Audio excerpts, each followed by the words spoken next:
Lars de Gas Radio.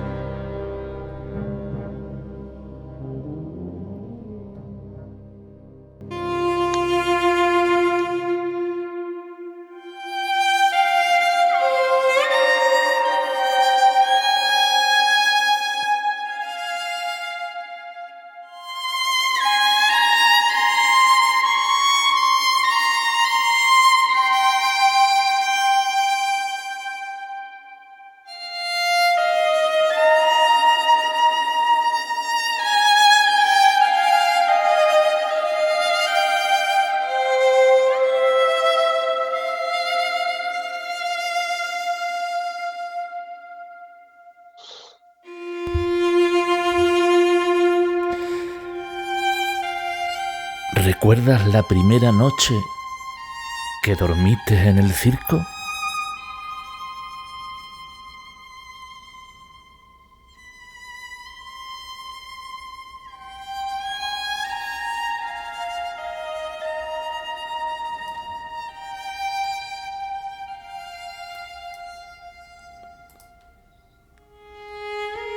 ¿La recuerdas, Javier?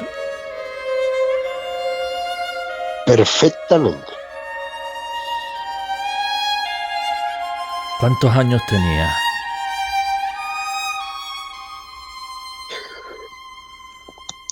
12 años. ¿Y fue en Sevilla. En Sevilla. ¿Y qué era? ¿Una roulotte? ¿Dormías solo? ¿Con más gente? Fue una roulotte, dormía solo y fue en la calle del infierno de la Feria de Abril de Sevilla, con un ruido espectacular. Y no sé si pasaste miedo, porque a mucha gente le da miedo dormir en otro sitio distinto y así en un circo, no sé, ¿te dio miedo? No porque era un cúmulo de sensaciones que todo era por primera vez. Había estado muchas ocasiones en el circo, había visto muchas veces el espectáculo, pero el hecho de viajar específicamente para estar en la Feria de Abril y con esa mentalidad de 12 años, que todo te atropella y te sorprende, ver las atracciones, los cacharritos, el ver la afluencia de gente a las funciones del circo y luego no solo disfrutarlo, sino no volver a casa y quedarte dentro a convivir, fue toda una experiencia. Porque hay a muchos niños que le dan miedo los payasos. Creo que no fue tu caso, ¿no? No, yo creo que mi vocación de payaso ya viene de ahí, del hecho de sentirme cómodo, porque con esos 4, 5, 6 años, ir al Circo Price y hacerme la foto de rigor cada año, que además se me veía la evolución creciendo al lado del payaso del Circo Price, con lo cual, no, siempre he estado me he sentido muy natural, muy en mi ambiente. Entonces, pues cuéntanos cómo te embarcaste en esto del mundo del circo con 12 años, porque por lo que nos cuentas, te venía de antes. Sí, es un tema familiar. El Gran Circo Mundial, que nace en 1976, es la continuación del Circo Price, del Circo Estable, del Circo Price de don Arturo Castilla y Manolo Feijóo en Madrid. Y cuando ellos cierran en Madrid, nace en ruta el Gran Circo Mundial, en este caso de los hermanos González, que eran mis tíos. Y nace esa aventura maravillosa, con lo cual lo que había sido ir de visita cuando iban a Barcelona o cuando yo bajaba a Madrid se convierte en algo. Y entonces, a nivel familiar sí es bastante habitual, y en el mundo del circo, que cuando estás colaboras, no es solo ir de visita. Cuando estás, al final siempre hay que echar una mano. Y tal fue la ocasión que cada vez que iba y yo tenía un espacio libre o en mi familia con mis padres me lo autorizaban o lo coordinaban, mis escapadas, en vez de ir a descubrir, era ir al circo. Con lo cual eso va creciendo y ese gusanillo, esa fiebre interior ya va creciendo desde pequeño. Siempre lo he tenido que compaginar con otras cosas, pero siempre ha sido una referencia en mi vida, es cierto. ¿Y tus primeras colaboraciones que fueron artísticas o más bien a nivel logístico? Curiosamente yo acabé siendo en 1989 acabé siendo director en ruta, de gerente. Pero siempre que había una posibilidad me escapaba a la sala, evidentemente, porque además hemos tenido los mejores artistas que existían en el circo cada año por ser jurados del Festival de Montecarlo, por pertenecer a la jury, teníamos una especie de ventaja a la hora de hacer las contrataciones. Y siempre he tenido la gran ocasión de cuando hacíamos galas benéficas o cuando había participación del público, más de una vez y siempre en el número de payasos he participado, porque ya era una forma de quitarme esa espina artística que al estar detrás de la mesa y con los números, yo hacía los otros números, por decirlo de alguna manera, con lo cual siempre que podíamos participábamos. Y los magos, supongo que verías los trucos de los magos. Te soy muy sincero, nunca he querido saber los trucos de magia. He tenido la opción, pero nunca he querido conocerlos. Y cuando alguno de ellos ha querido explicármelo o tienes algún tipo de... No, prefiero seguir asombrándome cada día y pensar en qué locura acabas de realizar. No he sido nunca así. Y los malabares lo mismo. Es muy habitual el siempre estar en tus horas libres. No he querido nunca traspasar esa línea. He preferido mantenerme en la línea de detrás, la de la ilusión, la de los niños. Yo te puedo asegurar, y siempre lo digo, y he hecho muchísimos espectáculos de todo tipo, no hay nada más bonito que ver una carpa llena de 2.162 niños, como era en Sevilla, cuando haces una función para colegios y ves esa inocencia con la que entran al mundo del payaso. ¿Por dónde se ha ido? ¡Por allí! ¿Avisarme si toca algo? ¡Sí! Es esa sensación, eso es magia, como tú decías ahora. Entonces me quedo ahí, me quedo instalado en ver la cara de los niños. Vivir en el circo tiene que ser como vivir en una ciudad aparte. Sí, incluso tiene sus propias reglas, diría, no hablo de leyes, pero sí tiene una independencia respecto a la normativa municipal, provincial, autonómica, porque tenemos una forma de, un ejemplo sería, donde somos 150 personas conviviendo, y entonces tú puedes hoy ser vecino del artista que tienes a 2 metros de su caravana y en la próxima estará situado en la próxima plaza o en la próxima localidad estará situado en otro sitio, con lo cual además de que es imposible llevarse mal porque las horas de convivencia son todas, no acabas de trabajar y te vas a tu casa, es una forma de vida, no es un trabajo, tú vives y trabajas donde vives.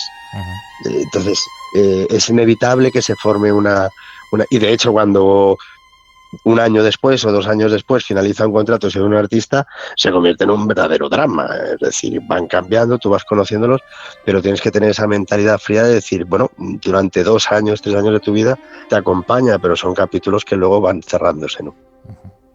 Y después hay unos días donde no hay funciones, que estáis como, no sé, a la espera. ¿Cómo son esos días en los que no hay función?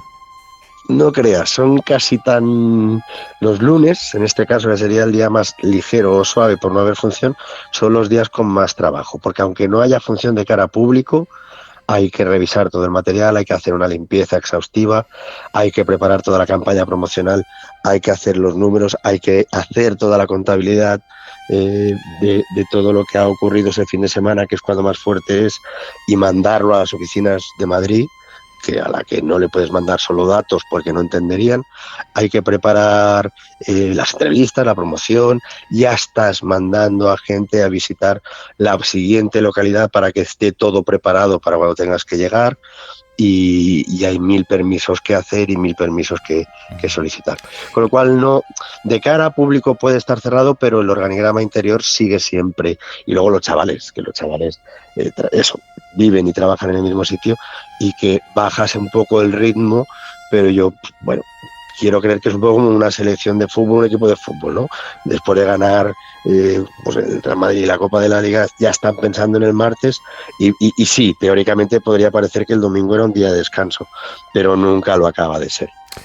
Y todo para hacer posible 2 horas y pico cargadas de dinamismo, humor, acrobacia, todo para atrapar la atención tanto de los niños como los adultos, que también van y mucho. Y son, el circo pueden ser como en tu caso, más de 200 personas, tigres, caballos, elefantes, payasos. Esta locura, ¿cómo se coordina? Pues es una precisión de relojería, bueno, lo de Suiza se decía antiguamente, pero funciona bien, pero funciona porque es lo que hacemos todos los días. Es cierto que sin la colaboración tiene muchas similitudes al cine, tiene mucha similitud al cine y a una serie de televisión en tanto en cuanto cada uno de las funciones es imprescindible, pero a la vez se compone de la suma de todas. Y no es tan complicado una vez llevas la dinámica. Siempre, y además era un leitmotiv, siempre te levantas pensando con qué nos va a sorprender hoy el día. Y siempre, al final, adquieres una cierta habilidad para ver llegar los problemas y ser rápido en la resolución. Pero como tú bien decías, el objetivo final es buscar el equilibrio, porque además no cada población es igual. Y entonces el orden de programa incluso puede modificarse en función de la zona geográfica en la que estés. Pero el objetivo final es un espectáculo en vivo y que tiene a 2 horas y media, 2 horas 3/4, sentado a un niño, atento y que no pierda su foco de atención a lo que está pasando frente a él y que a la vez el mayor no se aburra y no esté solo mirando la cara del niño y contento porque el niño lo está pasando bien, sino que también se sorprenda y que valore la dificultad de lo que está pasando. ¿Todavía son habituales ver animales en el circo? ¿Cómo es su entrenamiento, la alimentación, los cuidados? ¿Cómo es el cautiverio que llevan estos animales? ¿Son felices? No sé. Sí, ya por normativa, yo creo que actualmente no existe. Nosotros cerramos el Circo Mundial en 2018, finalizamos la actividad en el 2018. Ya desde el 2004 hubo como un efecto dominó en el que cada vez eran menos las poblaciones, bueno, cada vez menos no, o sea, fue paulatino, en los que las normativas no admitían circo dentro de los espectáculos en vivo, no admitían animales, perdón. Pero yo te diré, mi hija tiene 32 años, mi coche, me gustan los coches clásicos, tiene 21, mi moto tiene 24 años, pero Susi, la elefanta con la que he compartido prácticamente el 80% de mi vida, tiene 42 años y sigo ir escapándome a visitarla cada vez que puedo. La relación que se establece con los animales es única. Es única. Y yo, por muy cansado, por muchas horas de jornada laboral, por siempre el pasar a saludarla, a verla, a ver cómo estaba todo y a comprobar. Y ese último buenas noches nunca ha faltado en 40 años que hemos estado juntos. Ahora, como tú has dicho, los circos con animales, pues, en fin, ya no son posibles. Están más los tipos circo del sol, estos circos son de espectáculos, que es bastante diferente a lo que era lo de ustedes, ¿verdad? Porque estos circos, estos son espectáculos que cuentan en una historia. En el caso del Circo Mundial era otra cosa, ¿verdad? Eran números sueltos. Había otro... Pero era exacto, pero yo, por ejemplo, he tenido la fortuna de conocer a Guy Laliberté, al fundador del Circo del Soleil. Y de hecho ellos nacen cuando nosotros estamos en el punto más álgido. Tanto de reconocimiento internacional, estamos los primeros de España, los terceros de Europa y los quintos del mundo, cuando nace Soleil. Y yo te puedo asegurar que en conversaciones privadas con él, porque hay muchos números en los que hemos llegado incluso a compartir. que han hecho una temporada con él y luego han venido a la nuestra, o que momentáneamente han tenido un hueco en su agenda. Hemos tenido la suerte de poder traerlos pues a un Valencia en Navidades, o a un Barcelona para la Mercé, o a un San Fermines en Pamplona, o a una feria. Aquí incluso también han venido números específicos solo para la Feria de Abril, para reforzar y ser cabezas de cartel. Y él me los mandaba y yo se los devolvía, y siempre era muy gracioso porque él decía que nos admiraba porque decidíamos nuestro destino. Y me explico. Si nosotros queríamos ir a una población, no sé, voy a poner un ejemplo, pero por favor que nadie se pudiera ofender, ¿eh? Pero yo, Peñaranda de Bracamonte, y nosotros decidíamos hacer parada en Peñaranda de Bracamonte con nuestro espectáculo, podíamos hacerlo. En cambio, él se veía por unas normas, unas reglas numéricas de la influencia de la publicidad, del que pagaba la publicidad. Tenía como un circuito hecho y no decidido por él. Esa era básicamente una de las diferencias, y la otra es que a nosotros lo que hacíamos era ofrecer durante 2 horas y media una competencia entre artistas que luchaban por el aplauso del público. Pero lo primero que hacíamos era decir el nombre del artista. Y como tú bien dices, lo de ellos es otro concepto, que es como un sueño, como un producto, pero que desgraciadamente el nombre de los artistas que participan no se hace público. Entonces, es quizás un poco lo que... De hecho, el mejor artista de malabares del mundo se llama Víctor Key, ha trabajado en Soleil durante creo que 12 años, pero su nombre no es conocido como tal. Es conocido por Alegría, por Saltimbanco, por Cuidam, por el nombre del espectáculo, pero no por el nombre del artista. Y era un poco las dos grandes diferencias.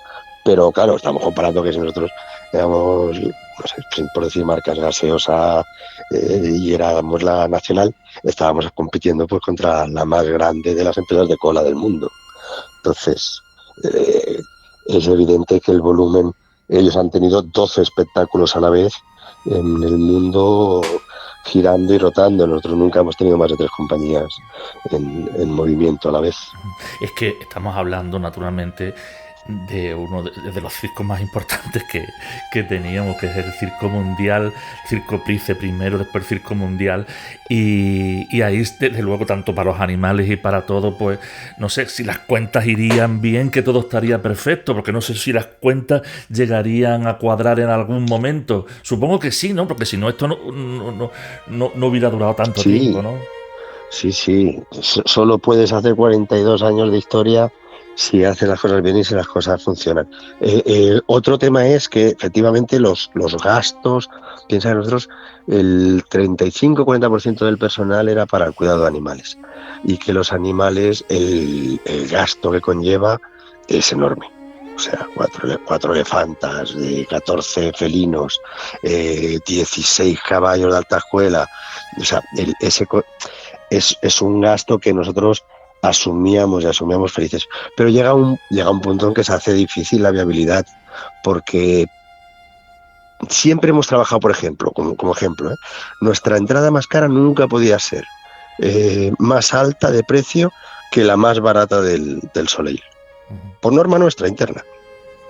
Entonces tú trabajabas a hacer una promoción para que pudiera venir todo el mundo y que el tema del dinero no habría funciones a 5 euros o a 6 euros, o niño gratis y el padre, y todas esas campañas para poder captar todo tipo de público, pero básicamente para que nadie se quedara o por horarios, porque tuviera que trabajar en fin de semana, o por una cuestión de precios sin poder ver un espectáculo, porque estamos defendiendo la cultura.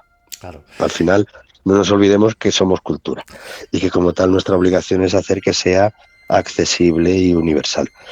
Pero llega un punto en que, y te soy absolutamente sincero, te puede ir muy bien Sevilla, desplazarte a la siguiente plaza y hay un partido de final de la Champions, o hay unas elecciones, o hay un no sé qué, que siempre habrá algo que hará que sea inestable e irregular. Con lo cual, hasta final de año, para que te hagas una idea, tú no puedes saber si el año ha ido bien o mal, porque puedes haber ido muy bien en Sevilla, pero en la siguiente, en San Fermín, por cualquier motivo, sea irregular, sea peor que el año anterior y te baje la media. Con lo cual, no puedes preocuparte solo del tema económico porque entonces, bueno, no vivirías, sería como, pues eso, como cuando las televisiones vivían del share y estaban pendientes a las 8 de la mañana que salieran los datos para ver cuántos espectadores había tenido la serie para saber si continuaría o no una temporada más. No puedes, esa tensión es inasumible. Porque además no te permite trabajar con alegría y con la felicidad. No puedes estar dudando. Tienes que hacer tu trabajo, hacerlo lo mejor posible y esperar que los resultados acompañen. Pero sí, ha sido durante muchos años rentable y además, claro, nosotros venimos de esa época en la que había 2 canales de televisión, que nosotros hacíamos el circo de Televisión Española dentro de Televisión Española, que teníamos como primeras figuras a Torre Bruno, María Jesús, La Guagua. Bueno, para muchos de los oyentes posiblemente incluso no les suene, pero venimos de un momento en el que había poca oferta cultural infantil y que nosotros nos encargamos de que eso mejore. Y luego cuando es verdad que aparecen los sistemas electrónicos, las tablets, los videojuegos, ya en su día los videoclubs, ya se hace más difícil convencer a una familia para que se levante del sillón de su casa, se traslade hasta la carpa y vea un espectáculo en directo. Eso cada vez se hace más difícil, pero yo creo que en los teatros nos pasa lo mismo hoy en día. Nosotros como compañía de teatro, como no tengas un aliciente y los muevas, y en nivel de cines, las salas de cine con las nuevas plataformas están pasando por el mismo proceso que yo te explico que van a pasar los circos. Existe la leyenda, porque mucha desde luego, y el cine se ha procurado además de alimentarla, de muchas historias. ¿Quién no tiene algo así o alguna historia de que alguien que se mete en el circo para desaparecer, huyendo de algún tipo de vida, incluso escondiéndose debajo del maquillaje, buscando otra identidad y como perdiéndose y queriendo ser alguien en el mundo del circo? No sé si has conocido a alguien así. Sí, muchísima gente, o sea, a mí muchas veces cuando dices eso de mi vida ha estado vinculada al mundo del circo y he tenido la gran suerte de visitar durante interminables veces muchísimas localidades y además siempre disfrutando, porque vas cuando ellos están de fiesta mayor o son las ferias, muchísimas ocasiones.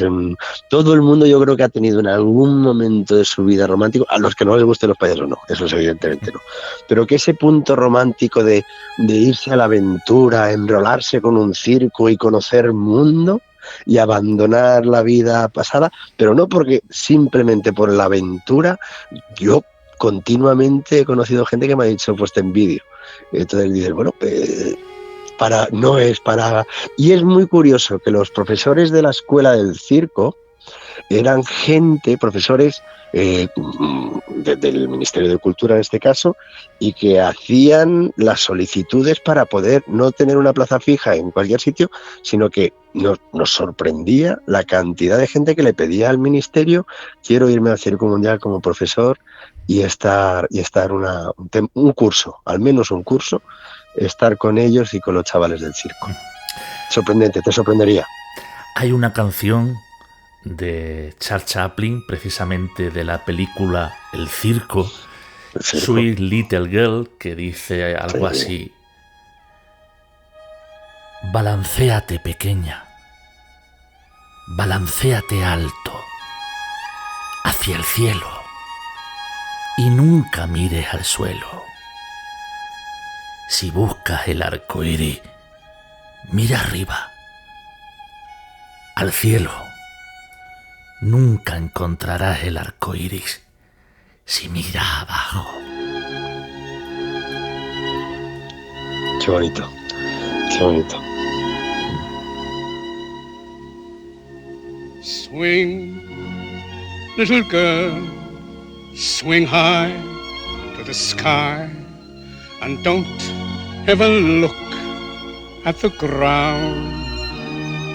If you're looking for rainbows, look up to the sky. You'll never find rainbows if you're looking down. Life may be dreary, but never the same. Someday it's sunshine, someday it's rain. Swing, little girl, swing high to the sky, and don't ever look to the ground. If you're looking for rainbows, look up to the sky. But never, no never, look down.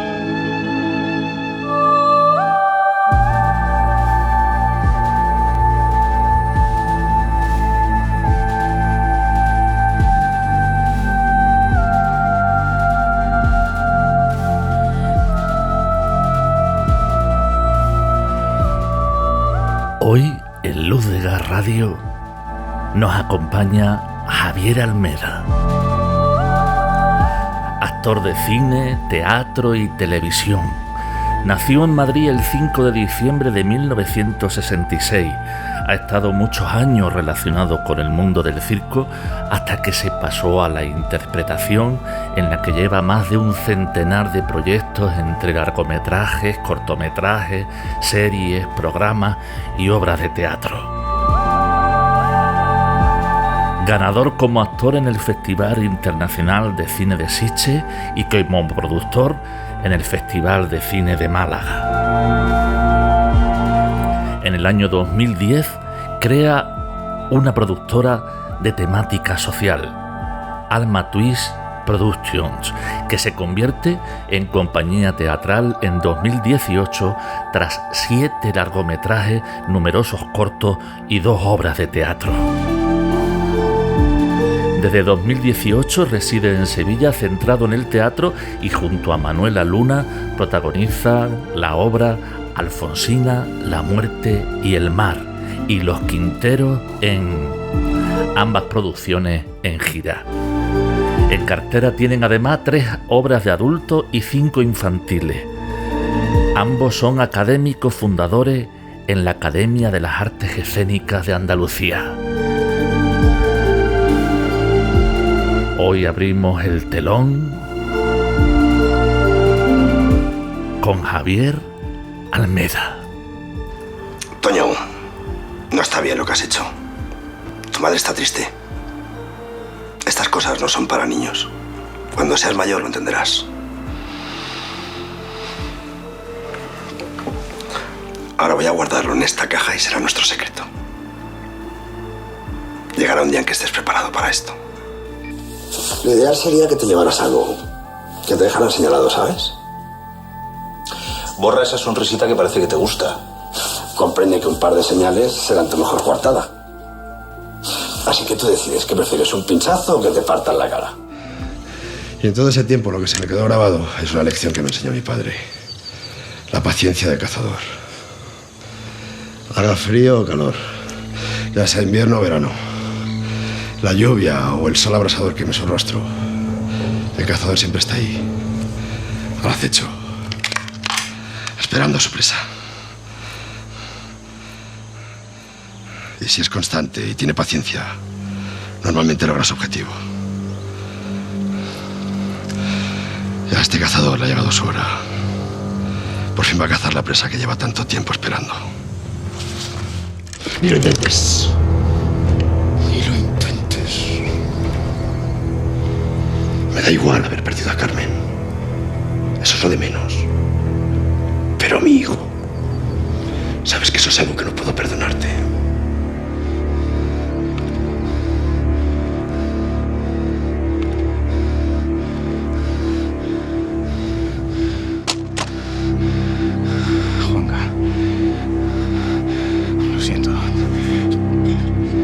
Calla.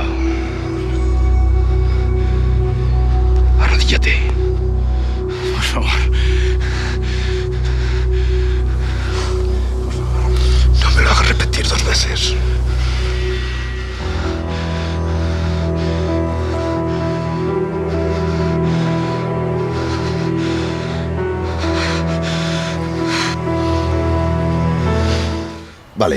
Imagina un momento. Alguien acosa a Bárbara, suponiendo que sea cierto que ella se ha metido en un lío. Y ella muere. Sí, ella muere. Pero ¿por qué acosa a Lorena? ¿Y por qué ahora? Porque hay algo en el trabajo de Lorena que llama la atención de esa persona. Y ella entra en casa de Lorena a por el blog de Bárbara. ¿Qué habrá en ese blog? Tengo que echarle un vistazo. ¿Dónde vas? A casa de Lorena. Pero que tú no puedes entrar en su casa. Tengo que saber lo que ha sucedido, por eso me pagan. A lo mejor así consigo salvar a tu amiga Lorena. Mira, vamos a hacer una cosa. Vienes conmigo y tú te atribuyes el mérito. De esta manera profundizaréis un poco más en vuestra relación.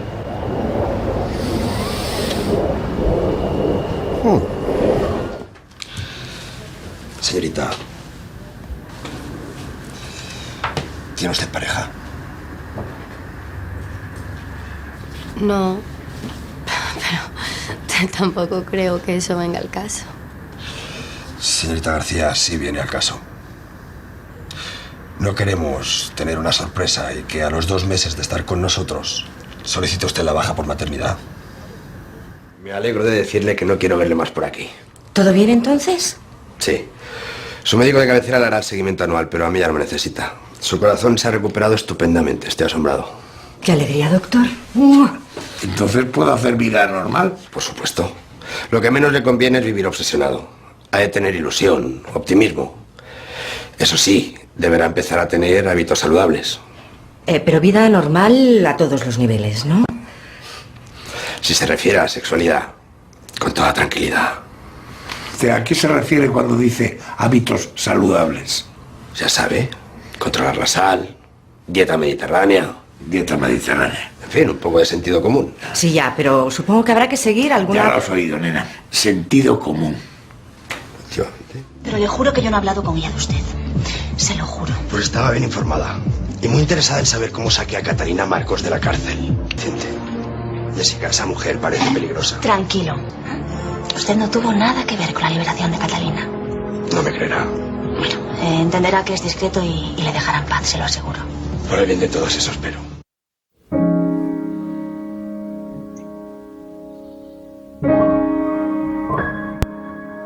Pues hemos escuchado, y los que estéis viendo el programa también en YouTube, viendo el videobook, además bastante completo, de Javier Almeda, que es impresionante. Javier, ¿cómo fue ese paso cómo fue, en fin, el cambio del circo a la interpretación? Aunque ya en el circo pues también lo practicaban naturalmente. Sí, van muy unidos. Van muy unidos, y de hecho en la creación de personaje de cualquier proyecto, tanto audiovisual como de teatro, al final siempre hay unas vivencias del mundo del circo que te ayudan a crear y que te crean tu propio estilo o tu propio lenguaje, sobre todo audiovisual. Sabes lo que funciona, has visto los mejores, y al final eso siempre va calando. ¿Cómo llego al teatro? Desde siempre. Yo con 11 años en el seminario, estudiando internado, subo por primera vez a un teatro, a un escenario para hacer una obra, y ya sé en ese momento que me siento cómodo, que me gusta y que no quiero que eso deje de acompañarme. Y luego hay mucho teatro amateur y formación hasta que llegas al Instituto del Teatro en Barcelona. Después de hacer arte dramático, haces la Universidad Internacional de Cine y haces el Actors Studio, y todo es formación. Pero siempre van muy de la mano. Yo quiero creer que nunca perderé ese payaso que llevo dentro, y cuando damos ahora clases, tanto Manuela como yo, somos profesores en la Universidad de Sevilla, y siempre hay que mantener eso, esa ilusión y esa vocación. O sea, has pasado por las mejores escuelas, el Instituto del Teatro, el Actors Studio, has nombrado, en fin. Sí. Sí, la formación siempre es imprescindible. Y luego es verdad que cuando ya llevas tanto, bueno, yo no creo que no hace muchos años que no envío ya currículum de lo que voy haciendo o no voy haciendo, porque ya con esta edad ya se sabe que hay detrás un bagaje, ¿no? Pero al final todo suma, o sea, y tienes incluso de algún mal papel tienes que sacar luego lo mejor para que eso siga avanzando.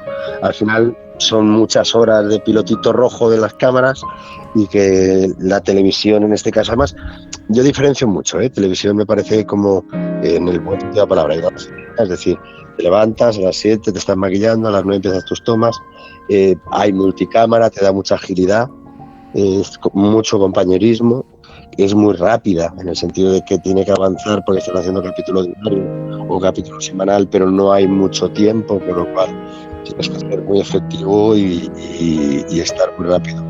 Pero se retoma y al final tú no decides tampoco ni que se emite ni que se edita para el montaje final.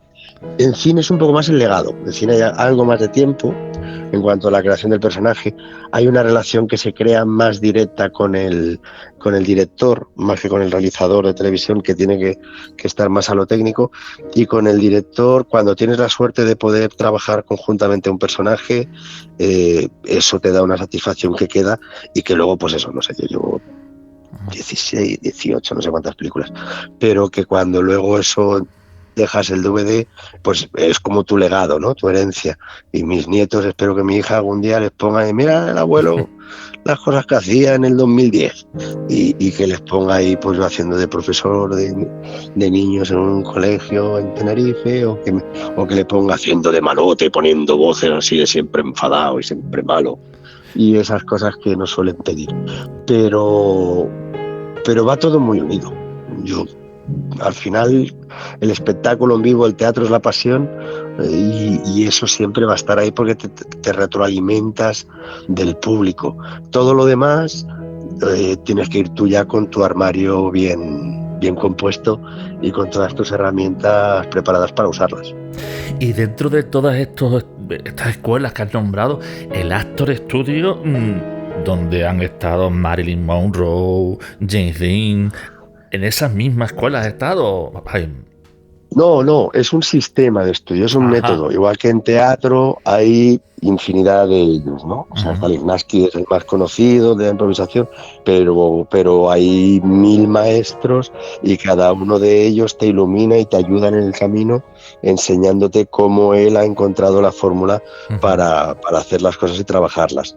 Entonces, el Actors Studio viene de John Strasberg, sí. A partir de ahí su mejor discípulo, que es Meisner, crea su propia escuela con el beneplácito de Strasberg, y ese es el que luego se va enseñando, pero a través de la repetición, pero no dejan de ser métodos que te ayudan. Sí, yo siempre digo que creo más en los profesores que en los métodos.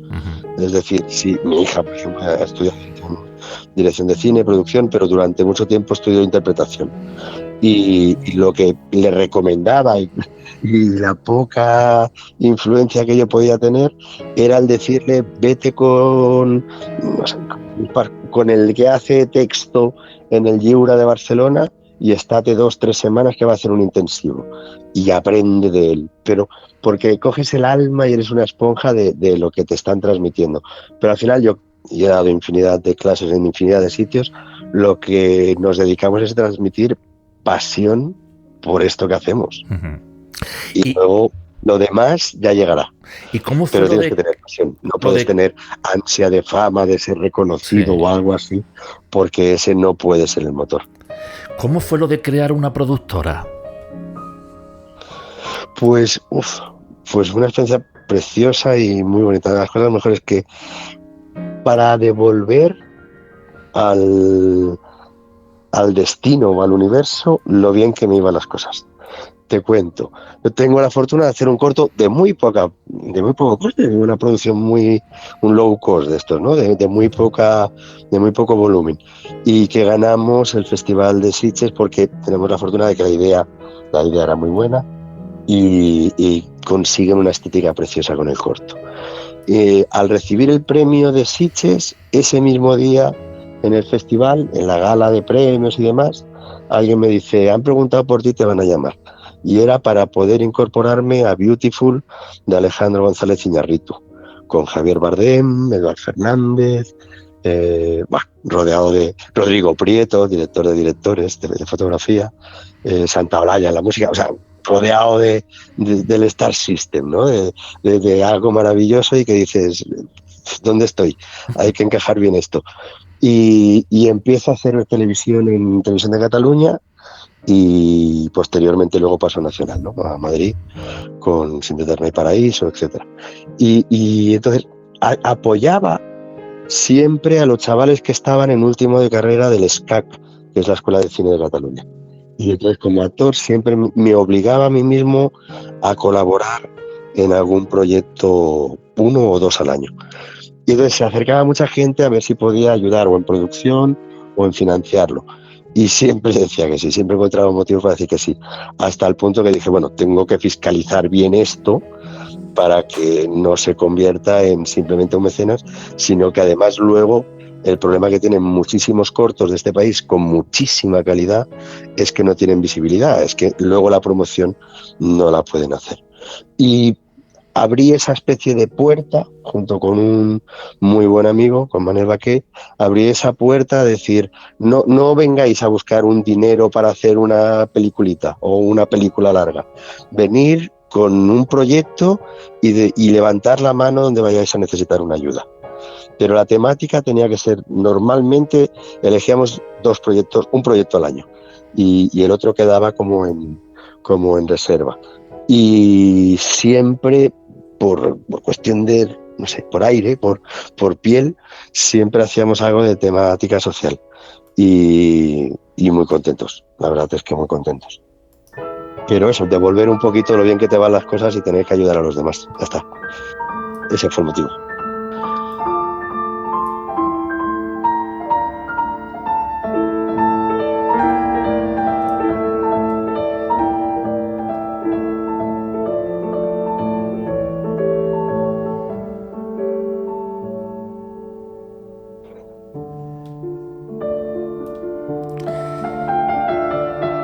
¿Cómo llegaste a Andalucía, Javier? ¿O siempre has estado aquí? Por accidentes del camino, como solemos decir. En esta profesión nosotros nos pasamos la vida, tomando decisiones de si te llegan 2 proyectos. Bueno, no siempre llegan 2 proyectos. A veces estás esperando a que llegue uno. Pero pasamos mucho tiempo decidiendo, prefiero hacer esto, me están ofreciendo esta otra cosa y no puedo compaginarla en tiempo, en plazo, en espacio, y vas tomando decisiones. Y la de Andalucía y Sevilla en concreto, a la que de siempre, porque me escapaba en Feria de Abril para ayudar en la familia en el circo cuando ha sido viable, vengo a hacer unos capítulos de una serie que se rodaba aquí que se llamaba Allí Abajo, en el 18, de Antena 3, y que curiosamente a mí me habían avisado de que podían pedirme que me incorporara, pero en el equipo de los vascos, porque eran unos que estaban en Bilbao y otros que estaban aquí en Sevilla rodaje. Y de repente me dicen que te vas el lunes a Sevilla. Y dije, bueno, pues me iré el domingo para disfrutar la ciudad, pasearla, y el lunes estar. Y con, bueno, eso, señales del destino, paseando y viendo con compañeros de la misma representante de actores, etcétera, coincidí con Manuela Luna y con el resto de actores del equipo de Ruth, de la representante en ese momento.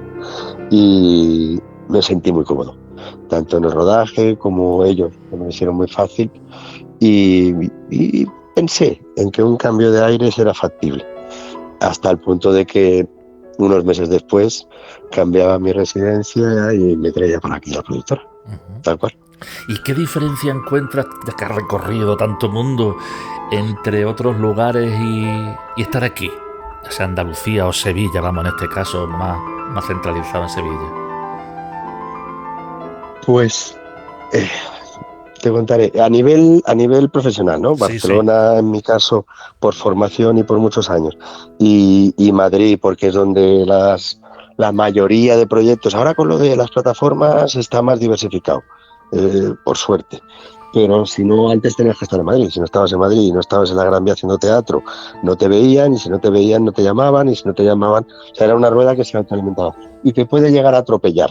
La gran ciudad te puede llegar a atropellar en el sentido de que entras en esa rueda, en esa dinámica, y es un poco eso. Pero claro, cuando ya amas el sur, cuando, para mí, el encanto, el embrujo que tiene Granada y que tiene en Sevilla, ya te tienen de antes atrapado y sueñas con algún día poder venir y poder disfrutar y que sea tu día a día, que no sea solamente una visita de ida y vuelta.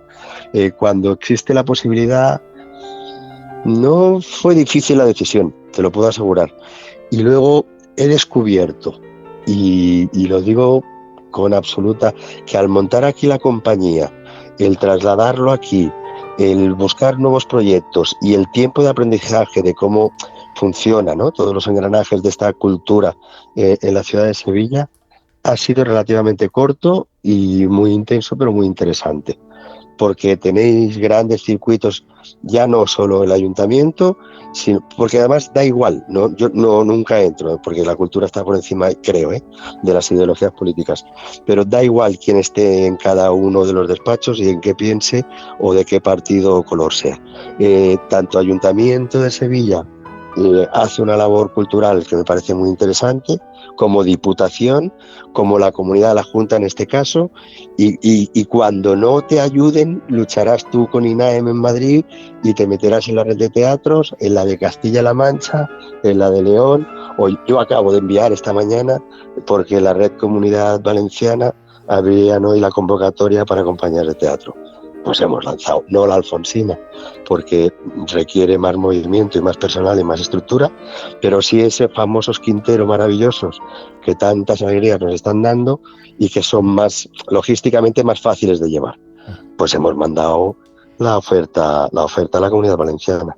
Entonces, al final somos nuestra propia empresa. Es cierto que nadie va a venir a decirte: te hago una gira de 70 obras al año y fírmamela. Eso no es así. Es como los actores que esperan que les llamen. Si no te promocionas, si no buscas proyectos y no estás absolutamente al día de cuáles son las noticias de las cosas que se van a hacer, difícilmente tendrás acceso a poder llegar, ¿no? Uh-huh. Pero a mí Sevilla me ha sorprendido gratamente en ese sentido, porque tanto los circuitos, Alfonsina ha estado o está en el de la Junta de Andalucía, Diputación de Sevilla, en el de Cádiz, en el de Málaga y en el de Córdoba, en el de Programa de Igualdad de Tierra de Mujeres, ¿no? Entonces, al final lo que tienes que hacer es sembrar. Pero aquí te lo permite, aquí se permite.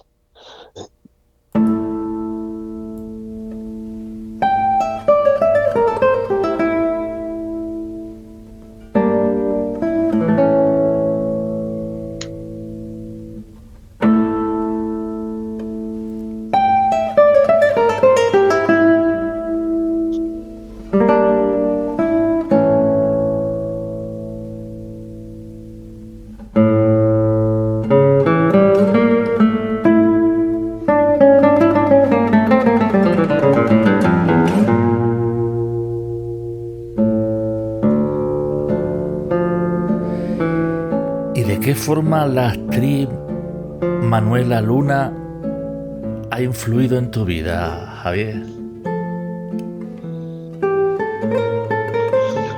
Yo diría que absolutamente, tanto en la integración en Sevilla como en la forma de ver el trabajo.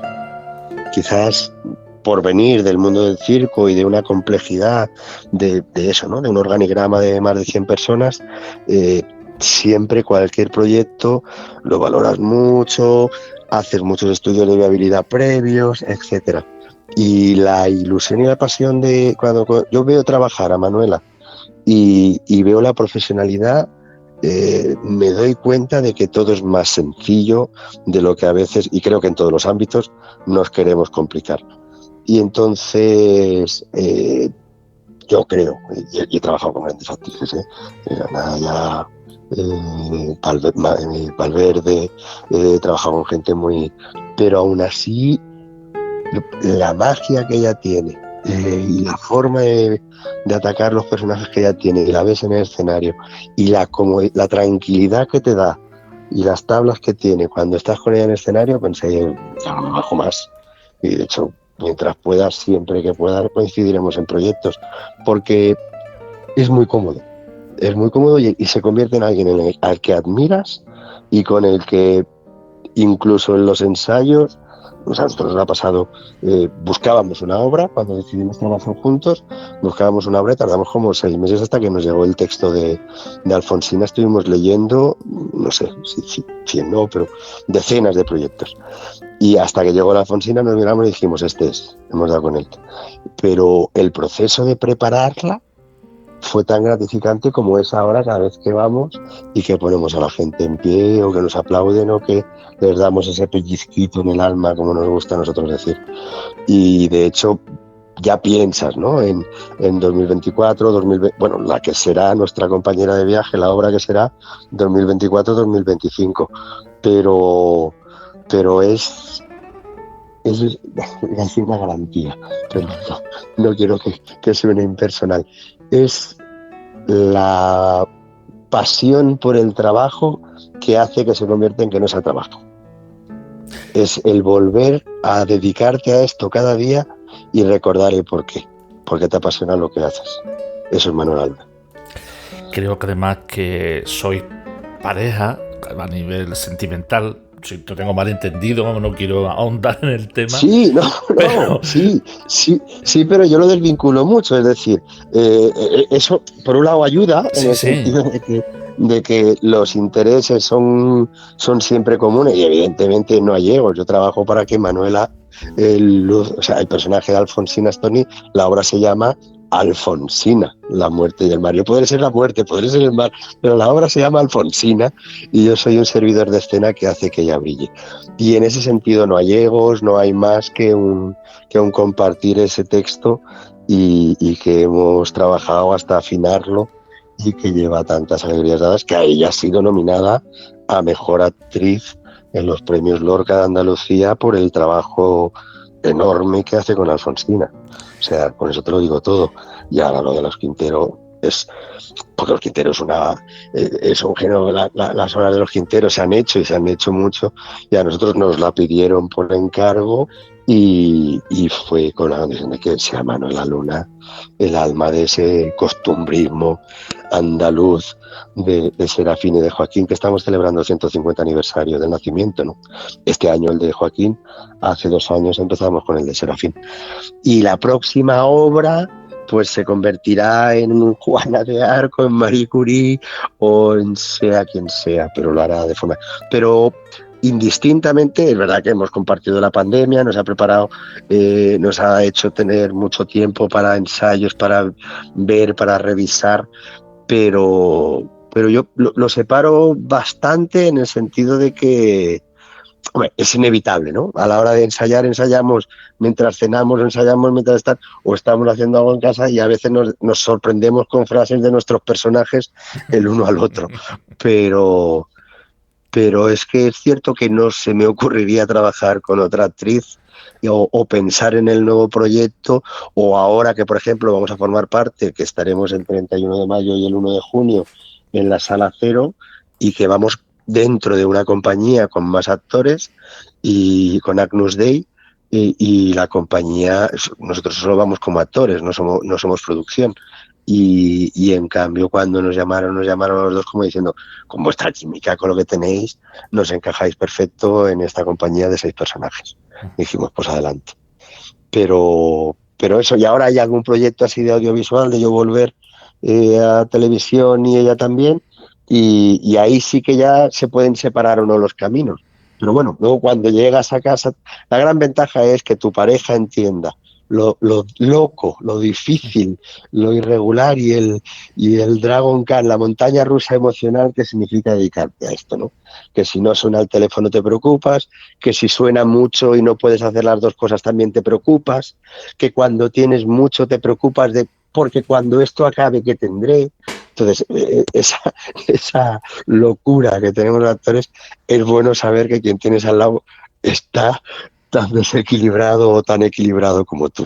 en ese sentido sí ayuda que tu pareja sea del sector, porque lo nuestro es muy difícil, porque estás hoy aquí y puedes estar 3 meses que te vayan a hacer una película y cuando quieras volver aquí, pues han olvidado de ti. Y en cartelera tienes que volver a convencer para que te vuelvan a programar. Y eso es así, y es una realidad. O sea, pero somos muy afortunados. Es un sector con muchísima carencia, con muchísimo paro, con muy poca gente dedicándose a lo que realmente quiere, y hay un 90, un 92, no sé, a mí las cifras me escandalizan de falta de trabajo. Entonces, los que tenemos la suerte de poder trabajar no debemos quejarnos nunca, debemos valorar lo que nos va bien y saber que en un momento dado puede dejar de ir bien y estar suficientemente amueblada la cabeza como para decir, bueno, pues estos son rachas y hay que saber encajar. Y eso te ayuda mucho, que tu pareja sea consciente de eso y que a veces te recuerda y te ponga los pies en el suelo. Ya ves, sí. Mala persona. Mala persona. Mala persona. Y ya que usted ha explicado el por qué me gusta ese hombre. Bueno, está. Lo ha dejado que sin temperatura. Pero con su hermanita Dolores, ¿con qué se entiende Juan María? Pues naturalmente, hablo de cántaro. ¡Hombre! ¡Hombre!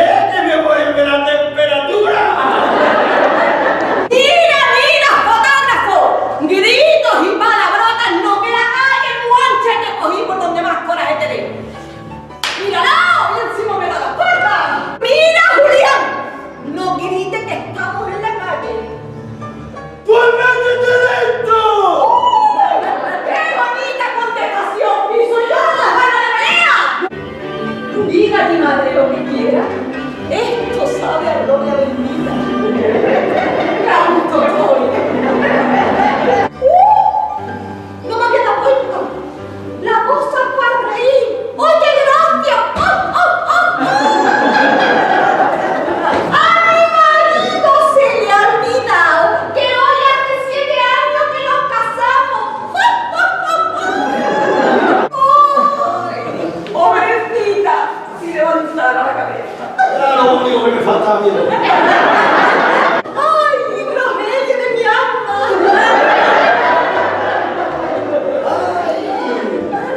¡Madre! ¡Yo me enjuago la boca para hablar de tu madre! ¡Me enjuago yo la boca!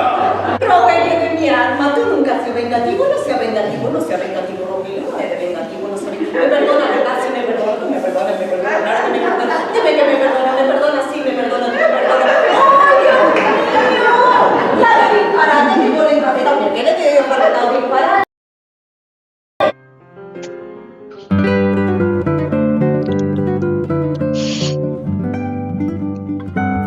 Pues era un poco del aire de los Quinteros y además vienen unos puntos suspensivos que supongo que quiere decir que la obra va un poco adaptada a donde vais a interpretarla, que depende del espacio os ofrecéis un espectáculo distinto, porque por lo que se ve además en lo que lo hayan visto en YouTube, está ahí en el centro, es 360 grados, como en el circo.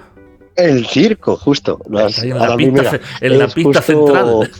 Fue la propuesta de David Fernández Troncoso, maravilloso director, que además es un enamorado del circo y del circo mundial en concreto.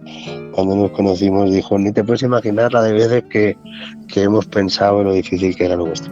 Y fue como un homenaje a esa... Y el trabajar a 360 nos apeteció mucho. Y Manuela, que quizás haya trabajado menos, en el sentido de que, claro, más que yo no se puede haber trabajado a 360, pero fue llegar y decir, me encanta el formato, me encanta la fórmula. y adaptarnos el uno al otro sin hacer ni un solo ensayo técnico de posiciones, de que fluyó de tal manera que era, si ella andaba y se iba hacia una zona, yo me encargaba de la otra. Y a eso me refería cuando decía lo de la compenetración a nivel de trabajo, que es maravillosa, ¿no? Pero bueno, como decimos en alguna promoción, nos pagan por pelear, somos afortunados. Y nos llevamos eso, las peleas solo en el escenario y haciendo reír a la gente. Eso está bien. Hay una lectura actual de los Quinteros. ¿Cómo de actual los veis? Tanto con el público, que no sé si el público es joven, mayor, qué tipo de público es, y las historias de los Quinteros, ¿cómo las traspasáis ahora? Que seguro que encajan. No, lo que intentamos cuando nos lo pidieron, lo que pedimos fue libertad para presentarlo de una manera novedosa y diferente. Y sin criticar a nadie, a ninguna de las propuestas, de las 1000 propuestas que se hayan hecho ya, pues han hecho muchísimo, y en alguna ocasión con menos calidad, porque ha sido teatro aficionado, o por falta de medios, o porque a veces no ha habido tiempo de buena preparación, o una mala dirección, no sé. Queríamos revisitar el costumbrismo, que no fuera solo una excusa el hecho de que cumplían años y que era una efemérides, sino que fuera una aprovechar, y entonces es una visión difícil, no empieza fácil, empieza criticando incluso la versión de los hermanos Álvarez Quintero y desde donde el teatro quinteriano ha sido visto por Valle Inclán, por Luis Cernuda, y de ahí empieza el debate y la controversia, pero sinceramente 1 hora y cuarto después, y bueno, lo que estabais oyendo eran risas, no son risas enlatadas, sino son risas del público que asiste y que habrá visto 1000 veces la pieza, pero que una de las cosas que nos maravillaba era que cuando salíamos decíamos, hemos visto estas piezas muchas veces, pero así nunca. Y eso está bien. Y que recuperar, y bueno, Luis Cernuda, él mismo criticó en su momento, por ejemplo, el Teatro de los Quinteros, porque le podía parecer, pues eso, fácil, creo que fácil y para risa fácil, no sé. Y poco después él reconoce, y Luis Cernuda era un hombre de mucho carácter, y dice, reconozco mi error, y cuál es mi sorpresa, que cuanto más lo veo, más me gusta, y les dedicó unas páginas de desagravio y tributo de simpatía a los hermanos Álvarez Quintero. Estamos hablando de Luis Cernuda, del autor de Ocnos. O sea que eso, está bien cuestionarlo, está bien que esa controversia exista, pero al final te entregas a que incluso el humor y mucho del teatro y de las interpretaciones que se hacen nacen y beben de los hermanos Álvarez Quintero. Pero hay que tratarlo siempre con muchísimo respeto al texto. Ahí quisimos ser absolutamente fieles, no darnos ni una sola licencia, y dos, eso, que sean ellos los que hablen a través de la escena.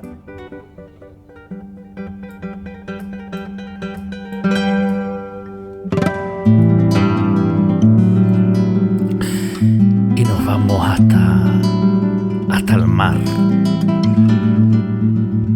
Tiene que ser duro acompañar en un último viaje a una mujer que anda entre olas embravecidas por un embarcadero infinito. Una mujer que hace su último viaje y no sé si acompañarla, y además representando a tantos hombres que estuvieron a lo largo de su vida, y sentirse incapaz de haber hecho algo más que la hubiera retenido aquí. ¿Te queda un poco con sentimiento de culpa, de insatisfacción? ¿Qué sientes cuando termina la obra? Pues te diría que es un honor. Son de esos personajes que son un regalo cuando te llegan. Primero por cómo afrontó el proceso creativo Manuela Luna. Yo pocas veces he visto a alguien, porque es verídica. Hay una parte que siempre decimos, es que lo que más nos gusta a los actores es crear un personaje, ¿no? Es indagar tanto en ti como investigar en la vida de ese personaje cuando son personajes históricos. Pero lo de Manuela fue... a mí me pone la piel de gallina, porque fue un entrar en la tristeza a la vez de la genialidad de Alfonsina Storni. Entonces, escuchar los audios de voz, no querer copiar voz, pero darle los mismos matices, convertirse en esa mujer avanzada a su tiempo.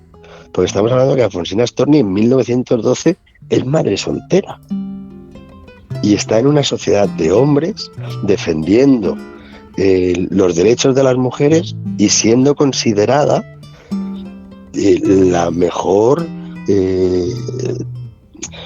artista de la literatura iberoamericana del primer tercio del siglo. Entonces, da como miedo cuando afrontas el reto, pero porque sabes que tienes que entregarte en cuerpo y alma.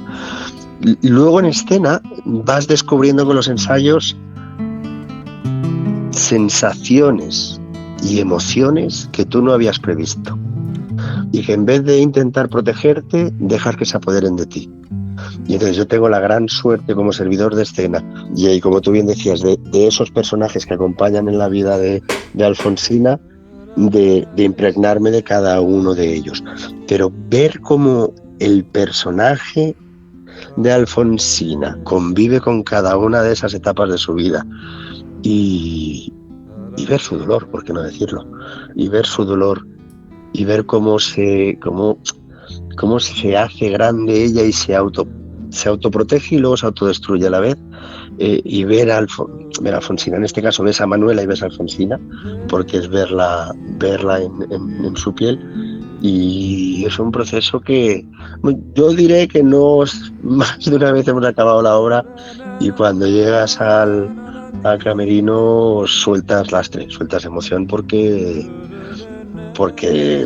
tiene una carga emocional fuera de lo normal esta obra y porque además lo damos todo, también te digo, nosotros no regulas, no estás intentando equilibrar o no piensas, estuvimos 2 semanas seguidas en la fundición, eran 14 días, eran 14 funciones, no guardas voz del primer día pensando en que va a venir más, no, somos incapaces, lo das todo y estás al 100% desde el minuto 1 y te abstraes de cualquier cosa, da igual que sala donde sea y si has hecho 400 kilómetros o has hecho 15 para llegar a la sala, ¿no?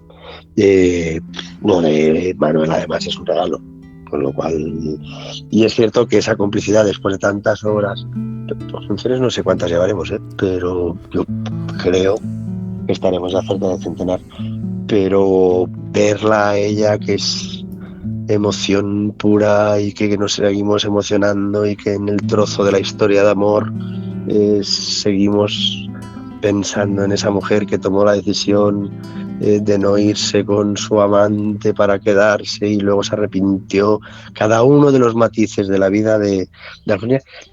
Pedro Domínguez, el director, una persona maravillosa que se vino además de Marbella para poder ensayar la obra y dirigirla, hablaba con un concepto muy bonito que era: Alfonsina va cerrando sus habitaciones abiertas de su vida durante la obra, y cuando eso lo vas visualizando te ayuda a esa transición de personajes.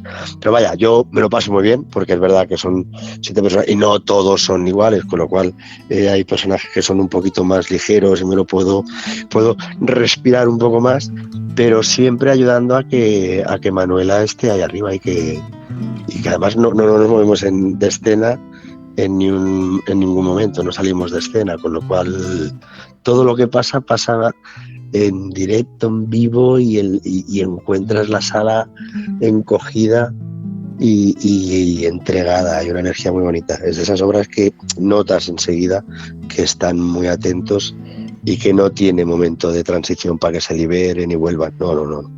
ahí se produce un silencio respetuoso hacia lo que está pasando en escena y es maravilloso. Yo creo que de las muchísimas obras que habré hecho, Alfonsina es la que más alegría nos está dando, pero por lo que significa el haberla seleccionado tú, haber hecho la producción, el haber apostado por un proyecto, que ese proyecto haya funcionado bien y que además lo estén valorando, ¿no? Y que te pregunten cuándo volvéis a Sevilla, pues no sabemos, cuándo las cansarán, cuándo las salas quieran, pero que lleva como 12.000 o 12.500 personas viéndola. O sea, que una maravilla. Y después de tantas funciones y tantas horas ahí arriba con ella, en ese embarcadero, lo que te preguntaba, Javier, ¿qué crees que la impulsó a tirarse, a hundirse en ese agua, en esas olas? Es un cúmulo de cosas. Es un cúmulo de cosas, porque la parte física, porque ella descubre un cáncer de mama, que además el tratamiento la castiga muchísimo. La parte emocional del padre de su hijo, con el que no consigue tener o mantener la cordialidad de una pareja que se ha separado porque sigue habiendo una dependencia emocional por ambas partes. El hecho de ser una mujer en un mundo de hombres en el cual te sientes discriminada, con miedo, incluso yo creo que incluso criticada o envidiada incluso por ellas, no solo criticada por ellos o con respeto de ellos, sino que también quizás envidiada o no comprendida por ellas. Y son muchas cosas, un pasado, una familia, un padre que marca con su carácter la infancia de ella. Hay demasiadas cosas ahí que juegan. Aún así, te soy muy sincero, me quedo con su genialidad, no con la tristeza que provoca su desenlace. Y en eso creo que durante este trayecto hemos aprendido. Una de las cosas que más nos gusta es que mucha gente viene después de la obra y nos dice: ¿conocía la canción? Ya está. Mercedes Sosa, sí, conocía la canción, pero tengo unas ganas locas de llegar a casa y buscar en Google y bichear para conocer más de este personaje. Bien, era uno de los 3 objetivos que nos propusimos. Ese era uno, que conocieran al personaje y que la gente tuviera ganas. 2, el hacer un repaso un biopic son muy peligrosos, porque te puedes quedar en la zona más cómoda y quedarte en uno de los estadios de su vida y quedarte anclado en ese solo proceso. Pero ahí lo hizo maravilloso Pedro, porque el texto, que es de Joaquín Doldán, lo distribuyó en dramaturgia de forma que fuera prácticamente equiparable, ¿no? Que fuera el mismo minutaje, pero duraran los mismos las 8 escenas. Y quizás un poquito más la pieza central, porque no es un solo personaje, sino que aparece Horacio Quiroga, el otro gran autor de esa época, y entonces hay un poquito más. Pero el conocerla a ella es más importante que el saber el motivo del por qué no aguantó más, o el por qué decidió que era la salida más honrosa, o el mi hijo ya es mayor, no me necesita, como ya llega a decir, o el no tengo ánimos para seguir. Entonces va un poco, pero ya puedes haber visto su trayectoria vital, puedes haber entendido que no ha sido una vida fácil y que ya desde pequeña no le ha acompañado la fortuna en depender de qué decisiones. Pero no creo que sea lo que prima en la sensación del público cuando la está viendo, sino que están viendo la vida de una persona y contada de forma, yo creo que muy objetiva. Creo que hay muchas versiones de Alfonsina y que cada uno de los que va al teatro a verla se lleva la suya propia. Hay debate, además hay debate.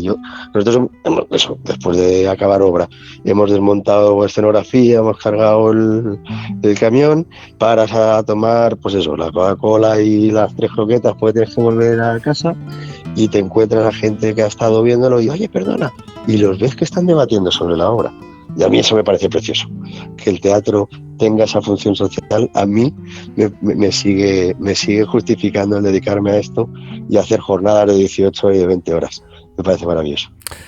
Pues claro que sí, Javier, y además el éxito que está teniendo y que continúa de gira, continúa en cartel, pues nos encanta y que continúe mucho más. Javier, muchísimas gracias por acompañarnos, por entrar en este juego que es Luz de Gas Radio. Nos ha encantado tenerte aquí, gracias por tu tiempo. Y vamos a escuchar precisamente para despedirnos a Alfonsina, La muerte y el mar, ese tráiler, ese resumen que ofrecéis desde vuestro perfil de YouTube, con el que vamos a despedirnos. Y Javier, a ti de verdad, tanto a ti como a Manuela, que ya la tuvimos aquí, un abrazo muy grande, que sigáis llenando de arte cada escenario donde vayáis, tanto para niños como para adultos, para quien sea, que se lo pasen bien y que disfruten de esta vida que nos ha tocado vivir. Muchas gracias, Javier. Un abrazo grande a vosotros y gracias siempre a vosotros. Muchísimas gracias y un gustazo compartir radio con vosotros. Un abrazo. Chao. Disculpe, una duda. Vaya, un hombre con una duda. Tienes unos ojos muy bonitos, Alfonsina. Miren a quién trajo la marea. Querida, ¿celosa? Nunca. Siempre. ¿Tu padre? ¿Seguro que quieres hablar de tu padre? Pues viviré fino a los 70 años. De pequeña era tan tímida que me tapaba la cara con la falda. Volvería a morir por ver algo así. Disculpe, señora. No debería interrumpirme. Estoy a punto de dar el paso más importante de mi vida. No se preocupe, no es esa mi función. Pero usted sabe lo difícil que es para una mujer moverse a los círculos culturales. Sabe que sus palabras me pueden llevar a una exclusión que no consiguió ni mi condición de madre soltera. Pero usted sabe algo que no sea criticar a los demás. Lo único que sé es que quería conocerla personalmente. Y lamento que sea en estas circunstancias, pero la admiro. Ma non è adivinare. E leggere alla sua mano cosa dice della sua vita. Non è lo mesmo. Seré feliz. Oh, questa è la più difficile della questione della vita.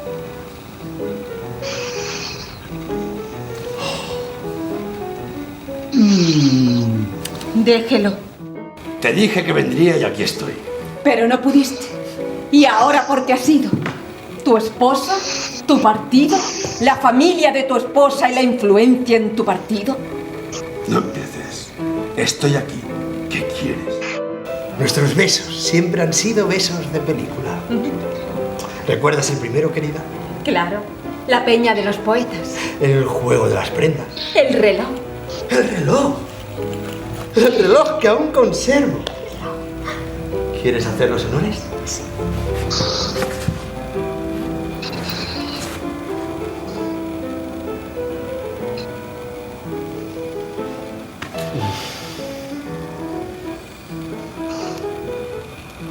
Besos de película. Ibas a escondidas a lugares de mala reputación para conseguir dinero fácil. Yo solo cantaba, no me avergüenzo. ¿Qué llevas?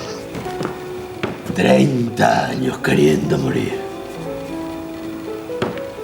¿Quieres motivos para estar viva? La costumbre.